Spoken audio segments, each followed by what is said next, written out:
Oh, smegging hell.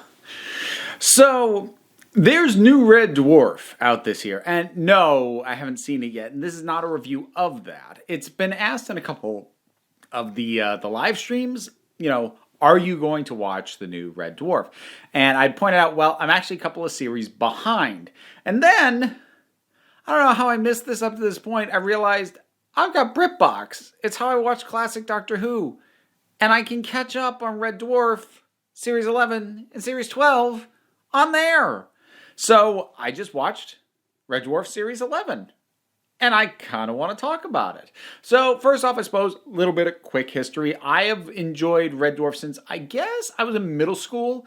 And I had a friend who had PBS and they had taped like the first series off of the TV on the VHS. And that was how I first watched Red Dwarf. So I actually have, even though it originally was made when I was quite young, I have a very strong affinity for the first couple of series because that aesthetic and that vibe is how that's when I first fell in love with the show.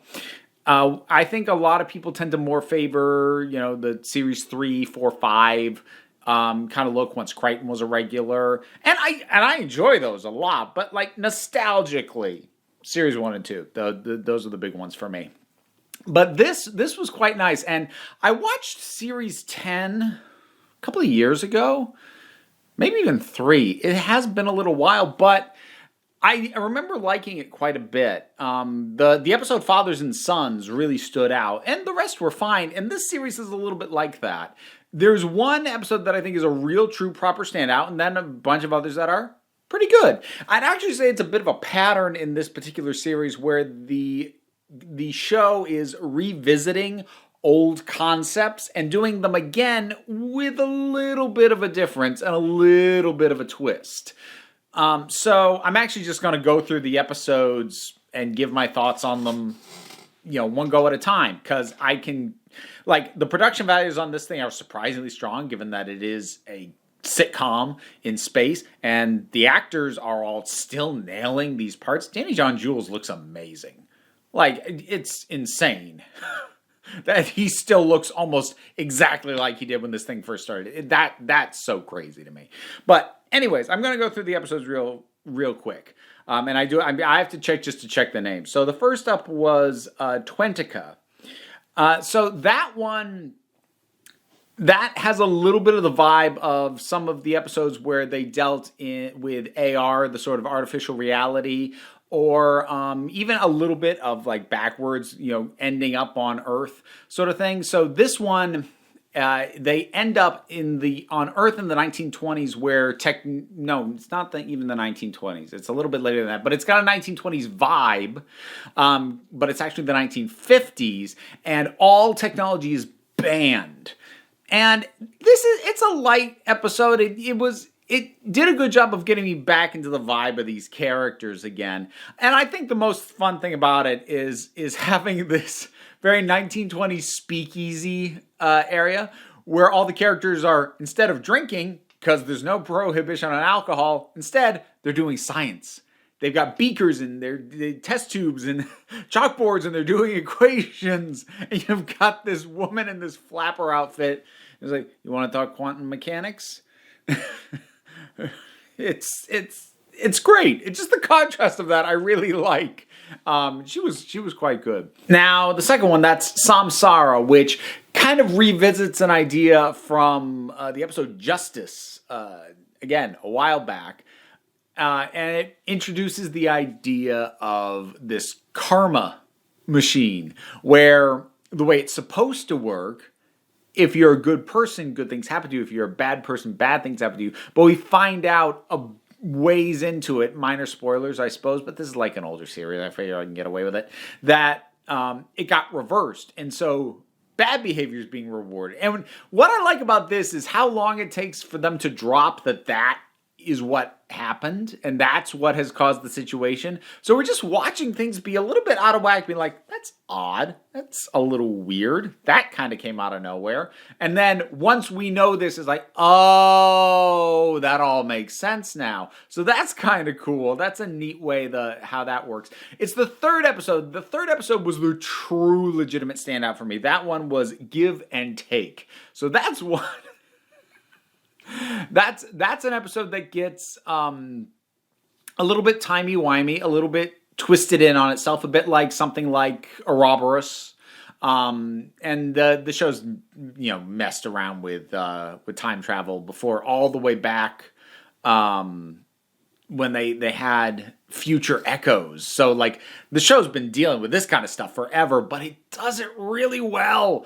And that is the case here too, because they get into a scenario, it's not even worth explaining why, but where Lister has no kidneys and he needs his kidneys replaced.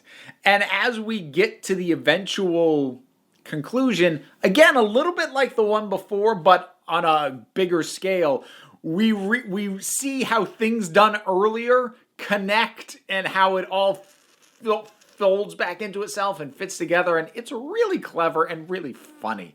I enjoyed that one quite a bit. That one was the highlight of the series for me. After that, it was Officer Rimmer, which is probably the one I liked the least. Not that it was bad. It just felt like it was the most well-trodden ground, because the whole idea of, Rimmer and his pomposity and his arrogance and his just being a jerk and all that I don't love, especially a lot of the episodes where that is the focus, because that's just a feature of the character. We don't need to do a deep dive into that because that's just how he is day to day. So, episodes again, going all the way back to the first series where he had a duplicate of himself and they didn't get along. Now, they don't quite recycle that because he does create additional hymns. And it's not a case of, nobody gets along. So it's not that. They do something different with it, and it goes quite bizarre by the end. But the overall idea of Rimmer being in charge and being an utter creep, or multiple Rimmers, all of these things have been, we've had Rimmer World, all of these concepts have been explored. And even though I said the series overall is taking things they've done before and doing them in a new way, this is the one that feels like it does the least reinvention of its core concept. So that was the one I liked the least.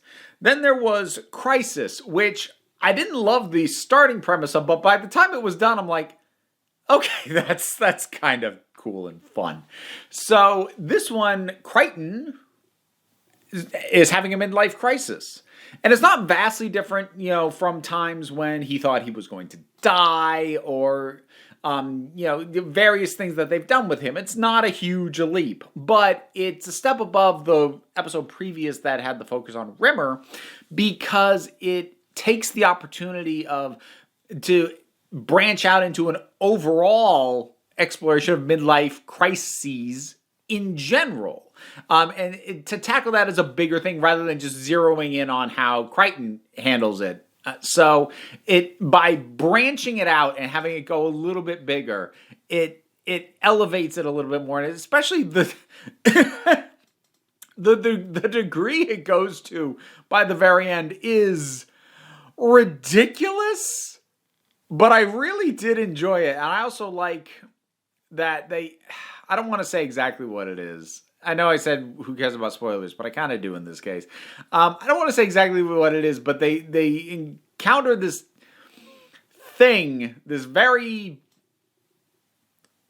large, present, powerful thing, and the voice actor is so obviously doing a Morgan Freeman impression, which I loved. That was great.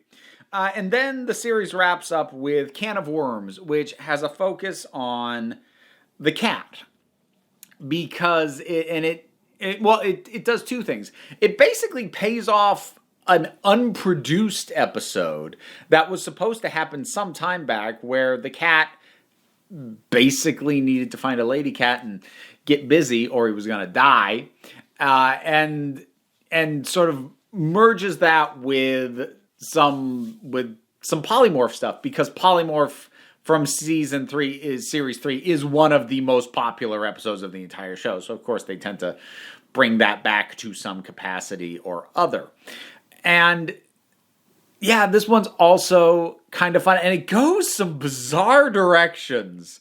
Like, you think you know what's going on, and then, like, it's never like it completely throws you for a loop, but it's just like, oh, I thought we were going. No. Okay. That way. All right. Right up to the closing gags, which, it's all of these are really well paced. Not all of them have the greatest concepts, but all of them have good jokes. All of them have great delivery. And even the ones that I think less of, like the one that focused more on Rimmer, I still enjoyed. It's fun to get back into this show again. And I'm going to try and get to a Series 6 relatively soon, and I might have comments on that as well. And then if I can figure out how to get hold of the new movie thing, whatever it is, Promised Land that happened, maybe I'll do a video on that as well. But for right now, that's Red Dwarf Series 11, because I'm catching up. You've seen it, what'd you think about it? Whatever your thoughts are, drop something on down in the comments. Let's talk about it. And, the stuff, the things that are there, all the usual stuff. And you can click on it, but don't sweat it, because, this is just somewhere to come, relax, and swing on by next time you need a break.